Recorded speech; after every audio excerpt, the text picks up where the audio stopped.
Today we're going to talk about a substance that's very protected in modern diet culture, aspartame, a chemical so normalized that people will defend their Diet Coke with more passion than they defend their own sleep, nervous system, or mental health. Once ingested, it breaks down into a chemical soup. Chemicals I can't even pronounce. Is Diet Coke giving you anxiety? Diet Coke contains aspartame, an artificial sweetener with potentially dangerous side effects. In animal models, when aspartame is given to mice at doses way below the equivalent FDA maximum for humans, these mice develop anxiety-like behaviors, which is heritable and passed on to future generations. Artificial sweeteners like aspartame are found in hundreds of products in every grocery store, and there's a significant amount of research to suggest they could be very harmful for humans. I am not saying one Diet Coke equals instant catastrophe. That's not how biology works. But what I am saying is this. Repeated exposure to neuroexcitatory compounds has its consequences. I've been working on stopping aspartame and NutraSweet since 1970. This product is a dangerous product made up of 3 neurotoxins, any one of which could cause you health problems. Combined, it's really dangerous. The most interesting thing, however, is it's on the market because of politics. When we started attacking NutraSweet back in 1970, we were able to actually keep it off the market for 11 years until 1981.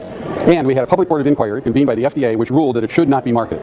The data showed it was likely to be a cancer-causing chemical. This was in 1980. 1 month after that board ruled, Ronald Reagan was elected president, and Donald Rumsfeld, the president of the company that made NutraSweet, that made aspartame, was on the transition team and arranged for a particular person to be made commissioner of the FDA, who overruled the public board of inquiry, overruled all scientists at the FDA who had looked at it, and overruled the public board of inquiry who were outside scientists. So we have here the combination of political toxicity and biological toxicity working together and creating serious problems. Especially in people already dealing with anxiety, migraines, mood disorders, sleep disruption, or gut dysfunction. The World Health Organization is considering putting intentionally cancer-causing labels on aspartame or NutraSweet, an artificial sweetener that is literally in thousands of foods. And I think one of the reasons I'm a really good psychiatrist is I listen to my patients. And one of my patients told me that when she eliminated aspartame, that her arthritis went away. Well, I was 37 at the time, and I had arthritis in my hands and my knees, had trouble getting off the floor when I was playing with my children. I stopped it, and my arthritis went away. And I'm like, whoa. I tried it again because I was sort of addicted to these diet drinks, and my arthritis came back. Aspartame keeps people locked into sweet dependency. It trains the brain to expect sweetness without any type of nourishment. Let's talk about the dangers of aspartame, a chemical that was developed in the 60s by pharma. Zero sugar,